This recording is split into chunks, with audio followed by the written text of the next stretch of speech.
Mamma mamma हा करंजा खूपच crispy एकदम क्रीम रोल सारखेच लागत आहेत. सारण पण खूप मस्त भरलेलं आहे. अगं तुला माहिती आहे का, ह्या ज्या करंज्या आहेत ना लक्ष्मीपूजन मध्ये नैवेद्यासाठी लागतात. परंतु ह्या करंज्या ज्या आहेत पुडाच्या करंज्या बऱ्याच वेळा तेलकट होतात. आणखीन त्याच्यामधलं सारण बाहेर पडतं किंवा असं खुळखुळ्यासारखं होतं. तर ह्या ज्या सगळ्या बारीक सारीक गोष्टी आहेत करंज्या करताना नेमक्या कशा करायच्या की जेणेकरून आपल्या करंजीचं सारण जे आहे ते प्रॉपर होईल. त्याच्यानंतर हे जे सारण आहे ना ते गुळापासून बनवलेले हेल्दी, कारण दिवाळीमध्ये आपण सगळेच पदार्थ जे आहे ते साखरेचे करतो आणि खूप साखर खाल्ली जाते. त्यामुळं गुळाचं सारण परफेक्ट प्रमाणात कसं करायचं, हे सारण तर एकदम यम्मी लागतं. इंद्राक्षीने आता खाऊन सांगितलेलंच आहे, जरी गुळाचं आहे तरी तिने सांगितलं काय क्रीम रोल सारखं लागतंय. कारण मी याच्यामध्ये असे सगळे इन्ग्रेडियंट्स वापरलेत की जे हेल्दी पण आहेत आणि टेस्टी पण आहेत. आणि तसंच ह्या ज्या करंज्या आहेत, आपण म्हणतो की करंज्या करायला कमीत कमी 2 जणी तरी पाहिजेत.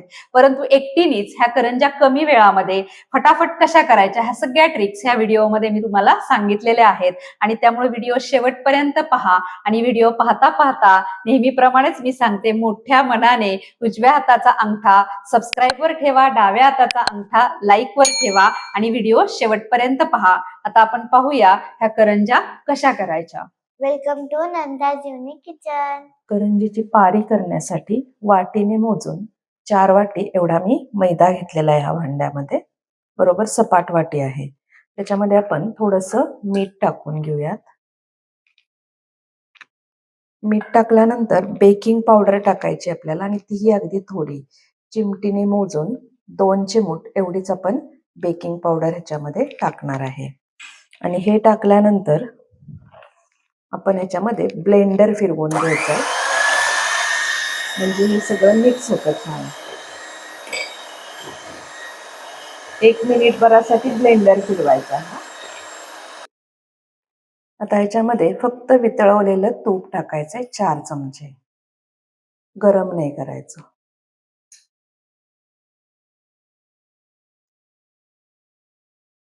4 चमचे एवढं मी तूप टाकून घेतलं, वितळवलेलं आहे फक्त.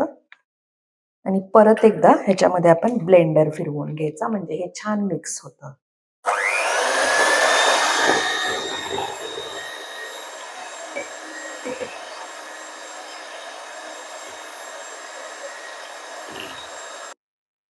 बघा 1 मिनिट भरासाठी मी ब्लेंडर फिरवून घेतला. छान ह्याची मूठ वळली जाते इतपत आपलं तूप पाहिजे. आणि हा बीटर किंवा ब्लेंडर का फिरवायचा आपण, तर हाताने चोळत बसण्यापेक्षा हे एकसारखं बेकिंग सोडा, मीठ आणि तूप ह्याच्यामध्ये छान मिक्स होतं आणि मैदाही आणखीन हलका हलका होत जातो. म्हणून आपण हे बीटर ह्याच्यामध्ये 1 मिनिटासाठी फिरवून घेतलेलं आहे. आता ह्याच्यामध्ये आपण अर्धी वाटी एवढं दूध टाकूयात आणि परत एकदा हा बीटर ह्याच्यामध्ये फिरवायचा.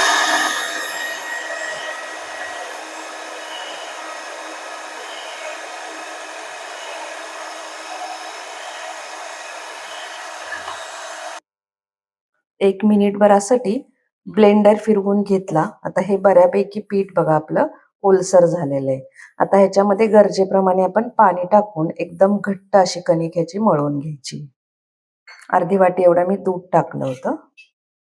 आता थोडं थोडं पाणी घालून घट्ट कणिक आपल्याला ह्याची मळून घ्यायची. पाणी रूम टेम्परेचरचंच वापरायचं, दूध पण रूम टेम्परेचरचंच वापरायचंय आपल्याला. एकदम घट्ट अशी मी ह्याची कणिक मळून घेते. बघा एकदम घट्ट अशी ही कणिक मळून मी तयार केलेली आहे. एकदम घट्ट आहे. अर्धी वाटी एवढं मी दूध टाकलं होतं आणि थोडं थोडं करून त्याच वाटीने मोजून मला पाऊण वाटी एवढं पाणी लागलंय घट्ट पीठ मळून घेण्यासाठी. तुम्हाला कमी अधिक लागू शकतं, पण पीठ कसं आहे बघा एकदम घट्ट आहे हे. आता हे आपण झाकून ठेवूयात 1 तासाभरासाठी. सारण बनवण्यासाठी मी इथं 1 वाटी खोबऱ्याचा किस, आपण घरामध्ये जे आमटीची वाटी वापरतो नेहमी त्या वाटीने मोजून मी इथं 1 वाटी एवढा खोबऱ्याचा किस घेतलेला आहे. 1 वाटी मखाने घेतलेले आहेत. त्याच्यानंतर 1 वाटी काजू, 1 वाटी बदाम, एक 15-20 या ठिकाणी पिस्ते घेतलेले आहेत. मगज बी घेतलेला आहे या ठिकाणी 3-4 चमचे. त्याच्यानंतर पाव वाटी एवढं गव्हाचं पीठ आहे आणि एक 4 चमचे एवढं आपण ह्या ठिकाणी तांदळाचं पीठ घेतलेलं आहे. हे सगळं मी मंद गॅसवर कोरडं भाजलेलं आहे. तुम्हाला इथे दिसत असेल बघा, हे पण छान क्रिस्पी झालेलं आहे. त्याच्यानंतर हे मखाने पण छान मी ड्राय रोस्ट करून घेतलेले आहेत. असे क्रिस्पी छान झालेले आहेत बघा हे. त्याच्यानंतर हे सगळं सगळं मी एकदम ड्राय रोस्ट छान करून घेतलेलं आहे, की हे आपल्याला टेस्टला एकदम छान लागतं रोस्ट केल्यामुळं. त्याच्यानंतर 1 वाटी एवढी मी खसखस पावडर घेतली, ती पण इथं मी ड्राय रोस्ट करून ठेवलेली पॅन मध्ये. त्यानंतर 1 चमचा खसखस ही भाजून कलबत्त्यामध्ये कुटून वेलची घालून हे कुटून ठेवलेले आहे. ह्याच्यामुळे सारणाला वास खूप छान येतो. आणि ह्या सगळ्या मिश्रणामध्ये आपण साखरेच्या ऐवजी गुळ वापरणार आहे. आपल्याला पौष्टिक सारण करायचंय. पाऊण वाटी एवढा मी गुळ घेतलेला आहे. तसे ह्याच्यात वापरले जाणारे सगळे पदार्थ मधुर आहेत आणि म्हणून मी गुळाचं प्रमाण कमी ठेवलंय. तुम्हाला आवडत असेल तर तुम्ही गुळ थोडा वाढवला तरी चालेल. साखरेच्या ऐवजी गुळ जिथं जिथं आपल्याला खाता येईल तिथं आपण तो खाल्ला पाहिजे, म्हणून मी इथं गुळाचं सारण करते. आता स्टेप बाय स्टेप आपण काय करायचं, हे बारीक करून घ्यायचंय मिक्सरला. मी पहिल्यांदा हे सगळे ड्राय फ्रुट्स घेते. हे थंड झालेले आहेत. आता मी भाजून हे थंड करून ठेवलेलं आहे. पहिल्यांदा मी मिक्सर जार मध्ये हे सगळे ड्राय फ्रुट्स घेणार आणि पल्स मोड वरती आपण हे बारीक करून घेऊयात. बघा, हे पल्स मोड वरती मी असं बारीक करून घेतलेलं आहे. काजू, बदाम आणि पिस्ते एकदम छान ह्याची पावडर तयार झालेली आहे. आता ह्याच्यामध्ये आपण घेऊया मखाने.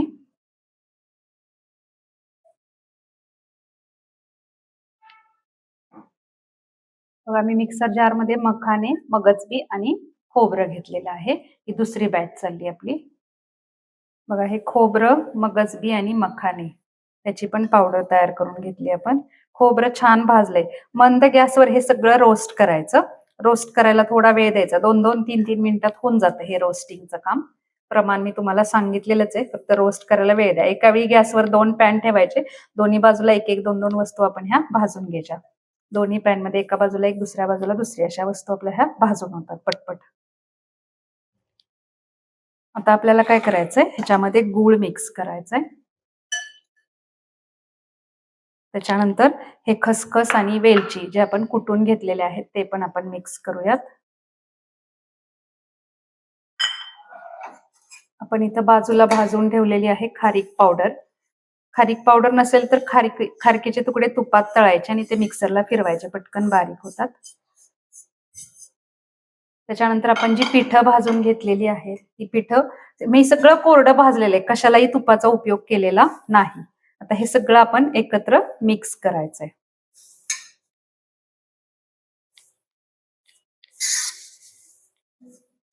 हे सगळी पिठं याच्यामध्ये घातली. आता याच्यामध्ये जो गूळ आहे तो मी ऑर्गॅनिक गूळ वापरलेला आहे, त्यामुळे त्याचा रंग थोडासा काळा आहे. तुम्ही गुळाचं प्रमाण तुमच्या आवडीनुसार कमी जास्त करा. हे सगळं मी आधी हाताने मिक्स करून घेणार आणि 2-3 बॅच मध्ये हेही मी परत मिक्सरला फिरवणार आहे. आणि नंतर आपण ह्याच्यामध्ये थोडंसं तूप घालायचं. हे तूप जास्त लागत नाही याला. आता हे मी मिक्सरला फिरवून घेते. बघा, एकदम छान असं आपलं हे सारण तयार झालं, पौष्टिक. आपलं नेहमीच तेच तेच साखर, त्याच्यानंतर रवा, खोबरं ते वापरून सारण करण्यापेक्षा असं पौष्टिक सारण करंजीमध्ये वापरलं तर सगळ्यांच्याच हेल्थसाठी ते चांगलं आहे. आता ह्याच्यामध्ये 1 थेंबही मी तुपाचा उपयोग केलेला नाही. करायच्या वेळेस जर गरज वाटली आपल्याला तर थोडंसं तूप घालायचं आणि हे सारण वापरायचं. असंच वापरलं तरी बघा हे छान झालेलं आहे असं. हे आपण करंजीसाठी, मोदकासाठी वापरू शकतो. मोदक करताना वाटल्यास थोडंसं ह्याच्यामध्ये तूप घाला. कारण करंजीचं मळताना, साठ्याला वगैरे पण आपण भरपूर तूप वापरतो. त्यामुळे ह्याच्यामध्ये तुपाची गरज नाही. ह्याच्यामध्ये सगळे वापरलेले जे पदार्थ आहेत ते आपल्या हेल्थला चांगले आहेत आणि त्यामुळे अशा पद्धतीचं सारण तुम्ही नक्की ट्राय करून बघा. मी प्रमाणही अगदी योग्य सांगितलेले आहे तुम्हाला सगळं इथं. गूळ फक्त तुम्हाला जर हवा असेल तर थोडंसं कमी जास्त तुम्ही टेस्ट करून करू शकता. आणि सगळ्यात महत्वाचं ह्याच्यातलं आहे खसखस भाजून कुटणे. त्याच्यामुळं ह्याला खूप छान स्वाद येतो. खसखस भाजायची आणि कलबत्त्यामध्ये कुटायची, त्याचबरोबर वेलची पण कुटायची. आता ह्याच्यामध्ये फक्त आपल्याला गरजेप्रमाणे थोडंसं आपण जायफळ किसून घालायचं की आपलं हे सारण तयार झालं. 1 तासानंतर बघा, आता हे आपण जे घट्ट मळून घेतलेलं पीठ आहे त्याचे लहान लहान तुकडे करायचे आणि हे आपण मिक्सर जार मध्ये फिरवून घ्यायचंय. आधी आपण बिटर फिरवलेलं आहे, कारण आपल्याला काय करायचंय, ह्याच्यामधलं ग्लुटेनचं जे प्रमाण आहे ते कमी करायचंय. म्हणून आपण हे मिक्सरमध्ये थोडं थोडं पीठ टाकून फिरवून घेऊयात.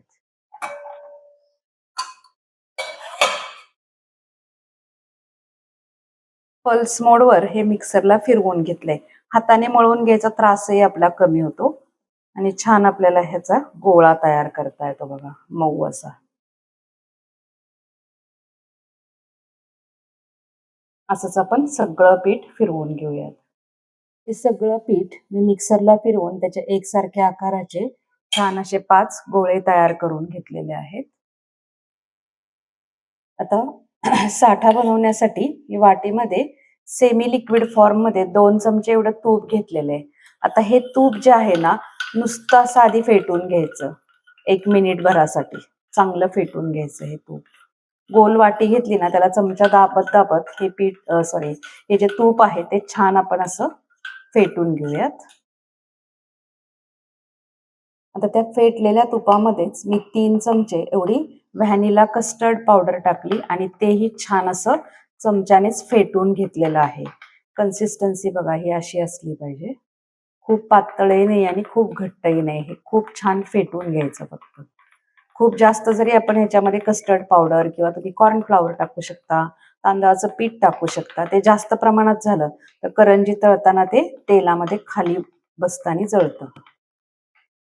अशा पद्धतीने हे फेटून घेतलंय. आता एक पिठाचा गोळा घेऊया आपण त्यापैकीच आणि ओट्यावर थोडासा मैदा भुरभुरायचा. गरज नसते, पण काय होतं ह्याच्यामुळं फास्ट सरकलं जातं, म्हणून आपण हे करायचं आणि ह्याची पातळ पोळी लाटून घ्यायची. मैद्यामुळे काय होतं, पटापट सरकते पोळी आणि पापडाचं बेलणं वापरल्यामुळं फास्ट लाटता येतं आपल्याला. अशाच आपण पोळ्या लाटून घेऊयात. बघा ही पातळ पोळी लाटून तयार झालेली आहे. थोडासा मैदा भुरभुरल्यामुळं पाहिजे तशी छान आपल्याला ही पोळी लाटता येते आणि कुठेही गोळा होत नाही, आकसत नाही. छानशी अशी आपली ही पोळी लाटून होते. अशाच आपण सगळ्या पोळ्या लाटून घेऊयात. एकदम पातळ अशा ह्या सगळ्या 5 पोळ्या मी लाटून घेतलेल्या आहेत. ह्या 4 पोळ्या मी घड्या करून एका ताटामध्ये ओल्या कापडाखाली झाकून ठेवलेल्या आहेत. तर पहिली पोळी मी इथं घेते. एकदम पातळ अशी छान आपल्याला ही पोळी लाटता येते. त्याच्यासाठी मी तुम्हाला सांगितलं थोडासा मैदा भुरभुरायचा, म्हणजे हे आकसतही नाही आणि लाटायलाही आपल्याला फटाफट येतं. मी 5 मिनिटामध्ये ह्या 5 पोळ्या लाटून घेतलेल्या आहेत. आता आपण ह्याच्यावरती साठा लावून घेऊया. साठ्याचा खूप जाड लेयर नाही करायचा, पातळ लेयर असा छान लावून घेऊयात आपण. बघा सगळीकडे युनिफॉर्म असा हा साठा लावून घेतला. बोटांनी लावण्याच्या ऐवजी काय करायचं, हा पार्ट वापरायचा हाताचा. ह्यानी काय होतं, पटकन असं युनिफॉर्म आपल्याला स्प्रेड करता येतं. हा पार्ट वापरला की नाही हाताचा, की युनिफॉर्मली आपल्याला स्प्रेड करता येतं. आता ह्याच्यावरच मी दुसरी पोळी टाकून घेतलेली आहे. पोळ्या अतिशय पातळ म्हणजे ओटा दिसेपर्यंत आपण ह्या लाटलेल्या आहेत. आता ह्या दुसऱ्या पोळीलाही साठा लावून घेऊया. आता ही मी 5वी पोळी ठेवलेली आहे, त्याच्यावरही आपण साठा लावून घेऊयात. साठाही माझा बरोबर प्रमाणात झालेला आहे. पण असं नेहमीच होईल असं नाही तुमचं पण. तर काय करायचं, साठा शिल्लक राहिला तर एक तर दिवाळीच्या दिवसामध्ये आपल्याकडे भरपूर पसारा असतो, वेगवेगळे पदार्थ केलेले, त्याच्या तयारी, त्याच्यातलं उरलं सुरलेलं ते झाकून ठेवायचं. मग हा जो उरलेला साठा आहे की नाही, जर तुम्ही गाजर टोमॅटो सूप करणार असेल तर ते सूप उकळत असताना त्याच्यामध्ये टाकायचं, किंवा ते करायला झालंच नाही तर आमटी तर आपण करतो, वरण करतो, ते उकळत असताना टाकायचं आणि परत त्याला छान उकळी आणायची. म्हणजे परत झाकून ठेवा वगैरे, आपल्याला तो त्रास कमी होतो. कारण बरचसं आपल्याला पदार्थ झाकून ठेवायला लागतात, पूर्वतयारीचे, आधीचे, नंतरचे सगळेच. बघा असा युनिफॉर्म हा साठा आपण लावून घेतला. बघा साठा माझा सगळा संपलेला आहे. राहिला तरी काय करायचं सांगितलंय तुम्हाला. आता ह्याचा आपण घट्ट असा छान रोल करून घेऊयात. कुठेही एअर स्पेसेस त्याच्यामध्ये राहायला नाही पाहिजे. एकदम दाबून छान असा रोल करूयात. आता हा मी मुठींनी छान दाबून घेतलेला आहे आणि ओट्यावरच असं आपण हे आणखीन रोल करून घेऊयात.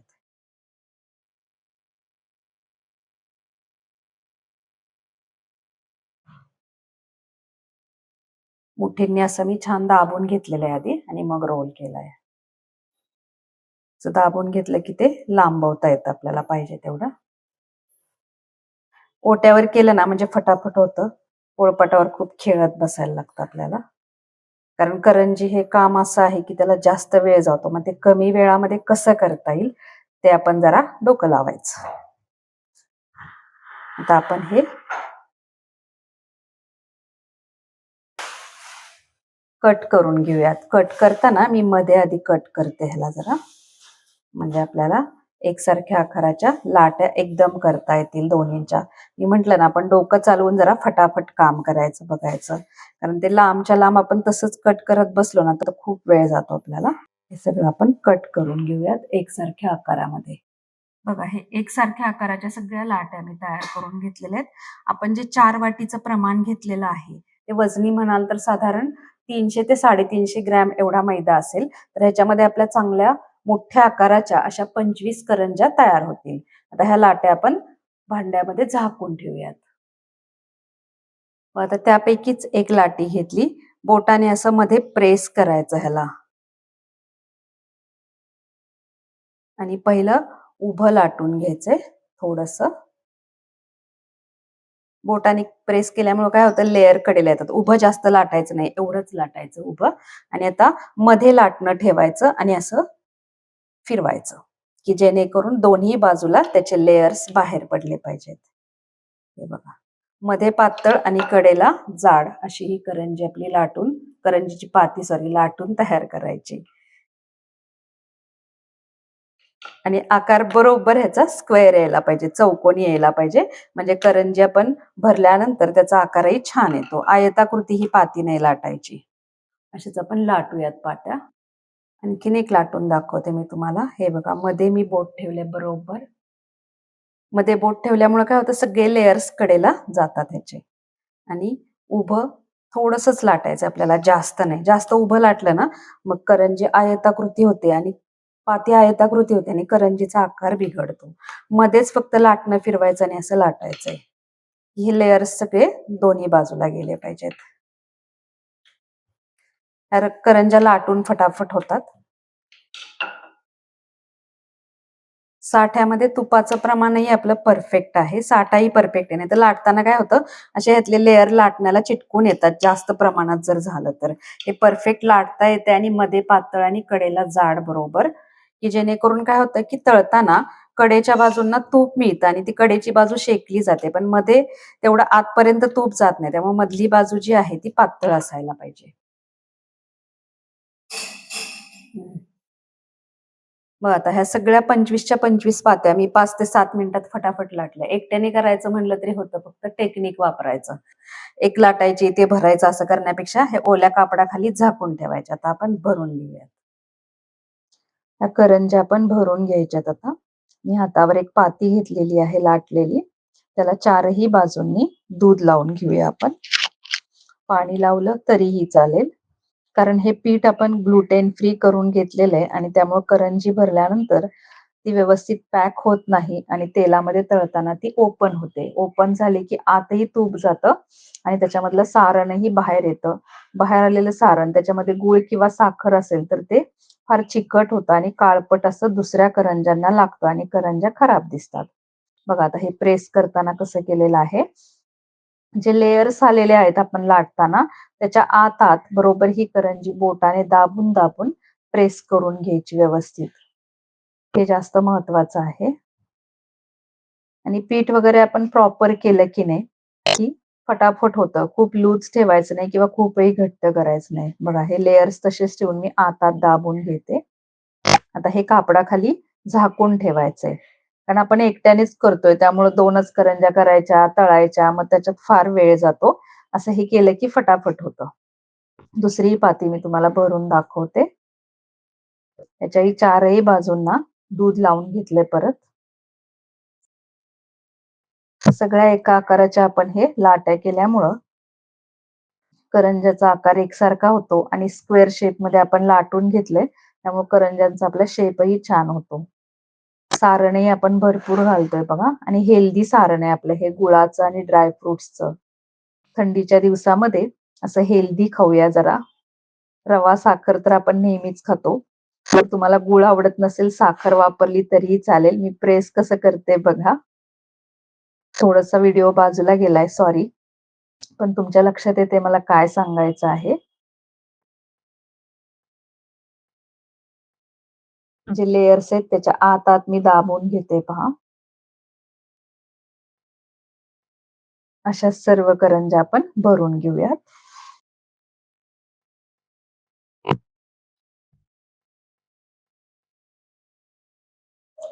पाच मिनिटामध्ये फटाफट माझ्या ह्या 25 करंज्या भरून झालेल्या आहेत आणि ओलं कापड घट्ट पिळून त्याच्यामध्ये ह्या करंज्या कशा ठेवल्यात बघा आणि त्याच्यावर तेच कापड मी झाकलेलं आहे.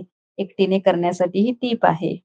साईडला मी तूप गरम करायला ठेवलेले. त्याच्यामध्ये लहानसा पिठाचा तुकडा टाकलेला आहे. तो तरंगून वर आलेला आहे. लो फ्लेम वरतीच तूप गरम केलेला आहे. हा तुकडा वर आला ह्याचा अर्थ आपलं तूप बरोबर गरम झालेलं आहे. ही करंजी तळण्यासाठी तूपच वापरायचं म्हणजे याची टेस्ट छान लागते क्रीम रोल सारखी आणि तूप जास्त लागतही नाही आणि करंजी तेलकटही होत नाही. त्याच्यामध्ये तूप धरलं जात नाही. करंजी तळल्यानंतर ती बेक केल्यासारखीच तुम्हाला दिसेल. बघा आता करंजी टाकल्याबरोबर तुपामध्ये खूप फेस दिसतोय. म्हणजे ह्या करंज्यांमध्ये पाण्याचं प्रमाण आहे. तळून आपल्याला ते रिमूव्ह करायचं आहे. चमच्याने तेल उडवत उडवत, उलट-पलट करत करत आपण ही करंजी तळून घ्यायची आहे. 1 मिनिटामध्येच बघा ह्याच्यामधला फेस बऱ्यापैकी कमी झाला. म्हणजे ह्याच्यातलं पाण्याचं प्रमाण कमी झालंय. आपली करंजी तळत आलेली आहे हे आपल्या लक्षात येतंय. फक्त जस्ट याला गोल्डन ब्राउन रंग येऊ देऊया आपण. कारण आपली ही क्रीम रोल करंजी आहे. बघा आता छानशी अशी गोल्डन ब्राउन कलर मध्ये ही आपली करंजी तळून तयार झालेली आहे. झाऱ्यामध्ये तोंड खाली करून ठेवायचे म्हणजे एक्स्ट्रा तूप असेल तरी निघून जाईल. अशा सर्व करंज्या तळून घेऊयात. पहा आपल्या ह्या सगळ्या 25च्या 25 करंज्या तळून झालेल्या आहेत. सगळ्या एकसारख्या आकाराच्या आणि शिवाय एकसारख्या रंगाच्या क्रीम रोल सारख्या दिसणाऱ्या. आता ह्या करंज्या आपण ठेवल्यात कशा बघा, जाळीदार भांड घेतलेलं आहे मी आणि ह्या जाळीदार भांड्यामध्ये सगळ्या करंज्यांची तोंड वरच्या बाजूला करून ठेवलेली आहेत. कढईमधून काढताना आपण त्यांची तोंड खालच्या बाजूला करतो म्हणजे एक्स्ट्राचं तूप नितळून जातं. असंही याच्यामध्ये तूप जास्त ऍब्सॉर्ब केलं जात नाही. आपण पीठ छान मळलेलं आहे हे. तसंच थोड्या वेळानंतर सगळ्या करंज्या तळून झाल्या, की अशा जाळीदार भांड्यामध्ये आपण त्यांचं तोंड वरच्या बाजूला येईल अशा ठेवलेल्या आहेत. आता असं का केलेलं आहे मी? तर करंज्या तळल्यानंतर बराच वेळ त्या गरम असतात आणि गरमच करंज्या जर आपण व्यवस्थित ठेवल्या नाहीत, त्यांची तोंड खालच्या बाजूला राहिली, तर वाफ त्याच्या आतमध्ये मुरते आणि वाफ मुरल्यामुळं काही वेळानंतर ह्या करंज्या मऊ पडतात. आपण जर अशा ठेवल्या, तर शेवटपर्यंत ह्या करंज्या खुसखुशीत राहतात. एक आपण तोडून पाहूया. अजिबात तेलकट नाही, हाताला कुठं तूप लागत नाही आणि सारणही बघा आतून क्रीम रोल सारखं छान त्याला चिकटलेलं आहे. खाताना खाली पडत नाही, हात लावावा लागणार नाही खाताना. तसेच त्याचा खुळखुळाही झालेला नाही आणि त्याचं आवरणही खूप छान खुसखुशीत असं आणि बदामी रंगावरती तयार झालेलं आहे. तसंच ह्या हेल्दी आहेत, कारण आपण ह्याच्यामध्ये गुळाचं सारण वापरलेलं आहे आणि तुपामध्ये तळलेल्या आहेत. त्यामुळे थंडीच्या दिवसामध्ये खायला ह्या करंज्या खूप हेल्दी आहेत. कारण आपण सगळंच काय करतो, बऱ्यापैकी साखरेचं करतो. लाडू साखरेचे असतात, शंकरपाळ्या साखरेच्या असतात. मग कुठेतरी आपण साखरेचं प्रमाण कमी करून हेल्दी असे पदार्थ बनवले पाहिजेत. म्हणून मी तुम्हाला ही रेसिपी सांगितलेली आहे. तुम्ही नक्की ट्राय करा आणि मला कमेंटमध्ये सांगा, तुमच्या ह्या करंज्या कशा झाल्या. भेटूया परत एकदा अशाच छानशा रेसिपीसह. Till then good bye.